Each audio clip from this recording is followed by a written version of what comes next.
welcome to the Subex Fraud Podcast. My name's Will Richards, and with me are my colleague Nishanth Shetty from the European Business Consulting team and Nithin Gangadharan, our Product Head for the Subex FMS solution. Hey, hi Will. Thanks for inviting me for today's podcast. I'm looking forward to having an interesting conversation.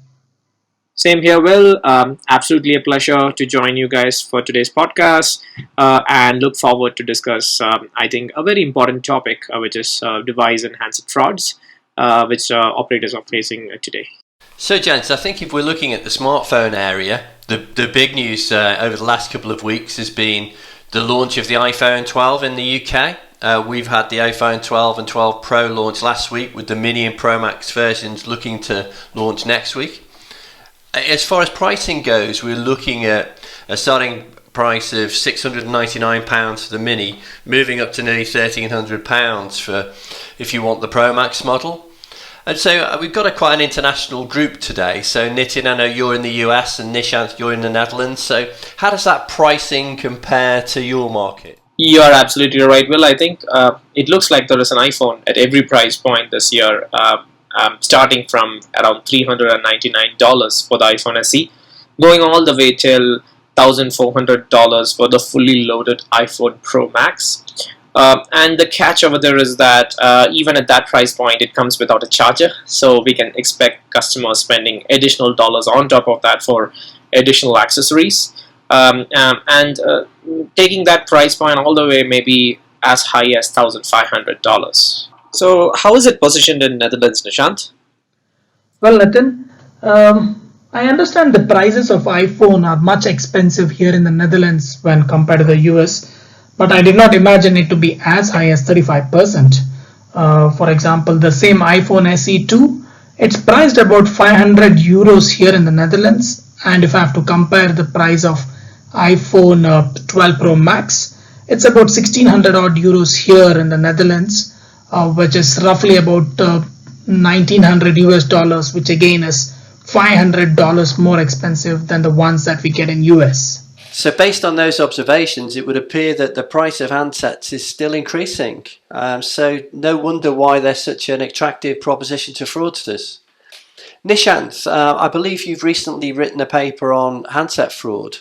How big a problem is this? That's right, Will. According to the CFCA survey report of 2019, the fraud loss due to mobile theft and reselling is estimated at about 3.25 billion US. Now, another interesting statistic from the same survey also shows among the top 10 fraud methods associated with various fraud types, 5 of them are clearly related to the device fraud. I'm sure we would have come across various device thefts in the newspapers and other fraud incident reports.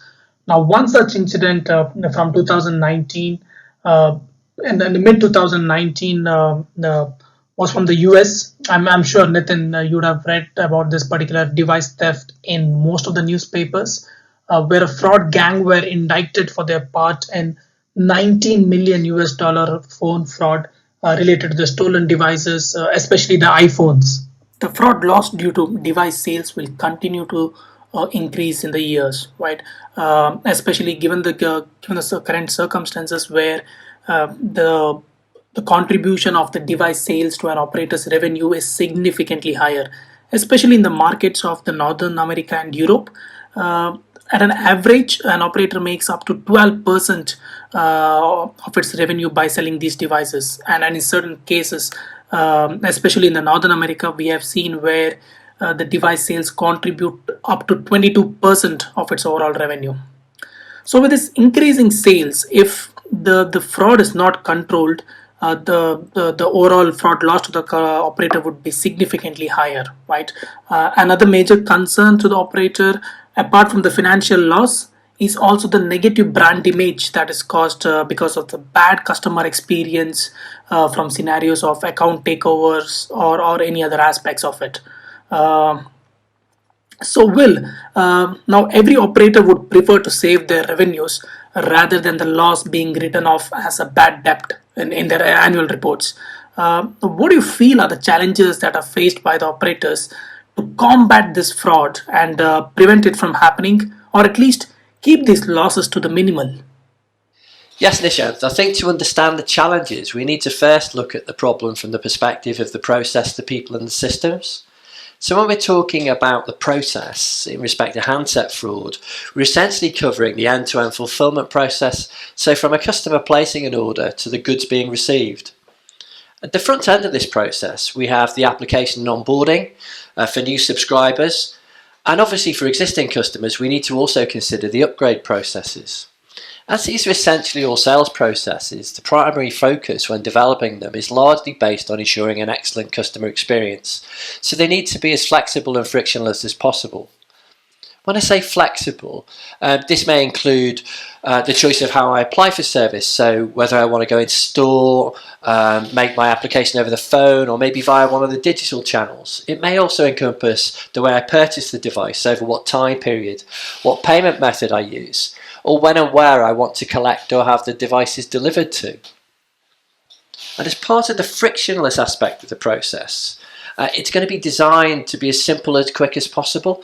So if we do need to put in any checks and controls, maybe such as validating the individual's identity, establishing their ability to pay, or verifying their payment method, or possibly even a more specific fraud control, we need to do that in such a way that it doesn't impact the overall customer experience.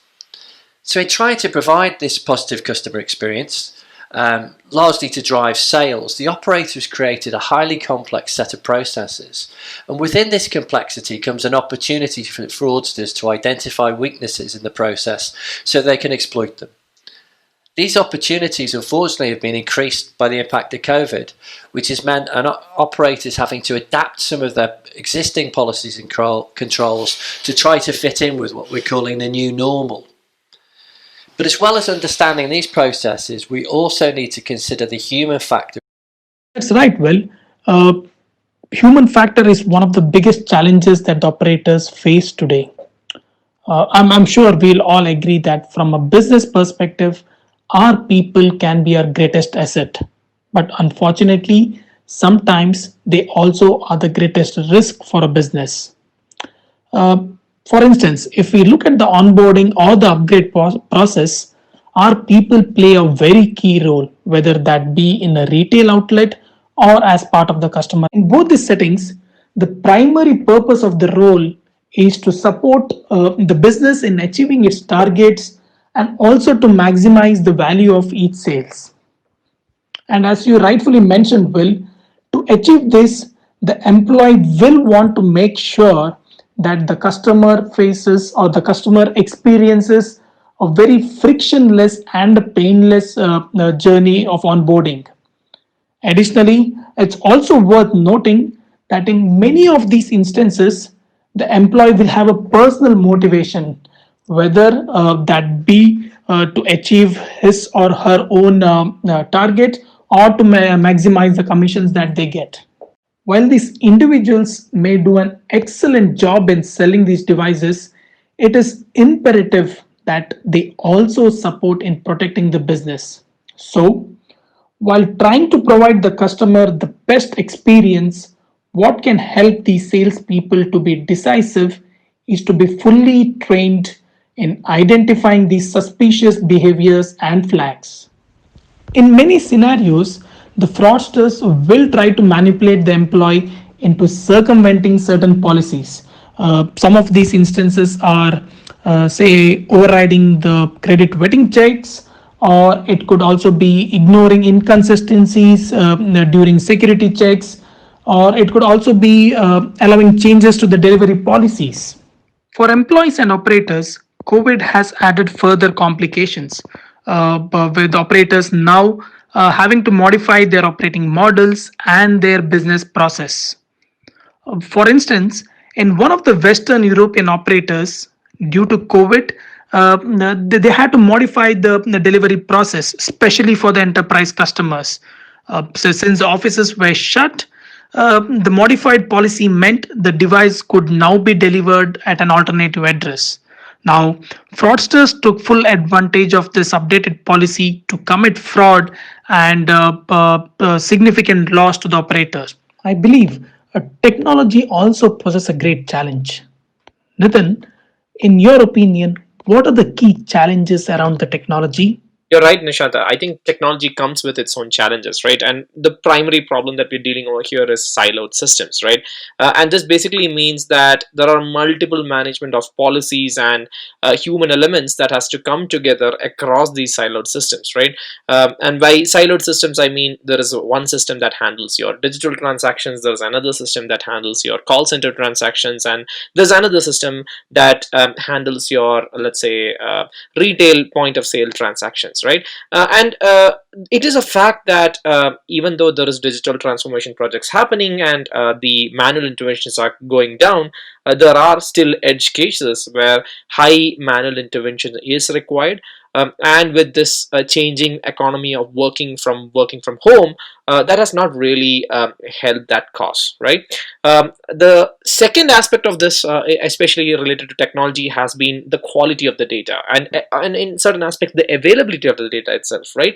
Are you able to make right decisions, and do you have the right data sets to make the right decisions, right? So of course, when you are dealing with returning customers, you have ample amount of data with you, right? But when you're dealing with a new customer, do you have those data sets to basically make a good decision, or are you relying only on a credit score alone to make that decision, right? So I think quality of the data plays a big role over there. And last but not the least is how fast are you making your decisions, right? And that's basically the agility part of it. How fast are your system able to make a decision? Can you make a good decision before the handset ships out of your warehouse, or is your decision delayed by which the handset has already shipped and you have lost that particular amount, right? So these are some of the problems that we have at least seen on the technology side of things, right? With these challenges ahead of an operator, what would be the ideal solution that an operator should look for to combat these frauds? And would this be same for all sales channels? Nishant, what's your thoughts? The ideal solution will need to solve most of the challenges that we have just discussed, be it the process, the people, or the technology. Additionally, it should also cater to the omni channel of the device sales. Traditionally, for any customer to purchase a handset, it would mean walking into a retail store, choosing the handset of their wish, and then walking out with the handset itself, right? And then now with the digitalization, there are newer methods by which a customer can buy these devices.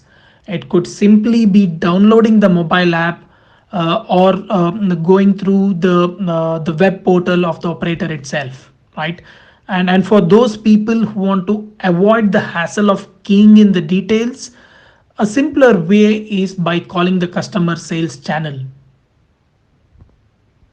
For a retail store, if I have to call out the top three features that an ideal solution should include, they would be firstly, the ability to check if the customer and the demographic details matches any blacklist or the gray list database.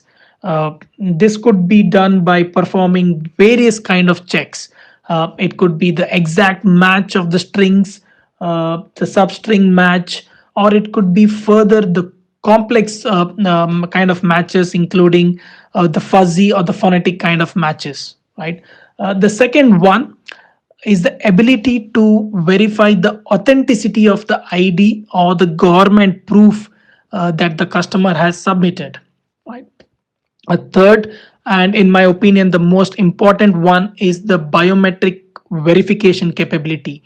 It could be simply verifying the photograph from the identity proof to the actual person in store who has come to buy the device, or it could be comparing the photo from the ID proof or from the snapshot from the person's live photo against the blacklist or the gray list databases of photo itself. These, for me, are the top three features for an ideal solution for a retail store. Will, I assume the features for customer sales channel could be entirely different from the ones that are there for retail. Yes, absolutely. For handset sales and upgrades through customer care channels, I think it's widely accepted that standard security questioning around name, address, date of birth alone is no longer effective. So they should be looking at alternative ID verification techniques like voice biometrics, or even utilising the ubiquity of smartphones to create apps to manage the ID verification. Further investment in employee training to make them aware of the techniques used by fraudsters will also be invaluable. And restrict and track access to your customers' personal information. Ensuring agents can't bypass critical processes by putting in system controls and tracking is also essential. And monitor access and or changes to key customer information. Things around address and account passwords can be extremely important. So those are some of the key takeaways from the customer care and customer sales side of things. But Nithin, what would be your considerations for digital channels? Yeah, I believe that digital as a channel is a very important one, and it is important that you get the controls and solutions in place for the digital channel. And one of the important aspects of this is that the digital channels are the channels of future, right? Already in markets like India, the digital channels have already surpassed the cumulative traffic which has been received on all other channels, right? So keeping that in mind, I believe the first one would be device fingerprints. So this is basically tracking the device fingerprint of the users who are basically hitting your websites or applications or mobile apps, right?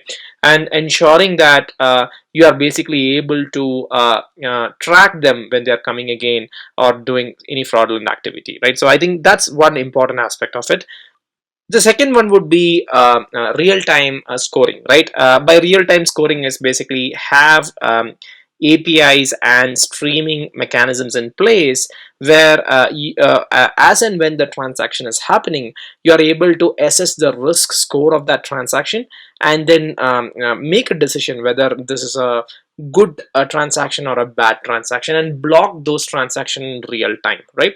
And you might use different techniques behind the scene for this, right? So you might use a rule engine, you might use a model, you might use something or some other techniques for that, right? But ensuring that you are able to or you have the ability to make real-time decisions is very important, right? And last but not the least is I think the one which you have already told in call center, right, which is basically biometrics, right?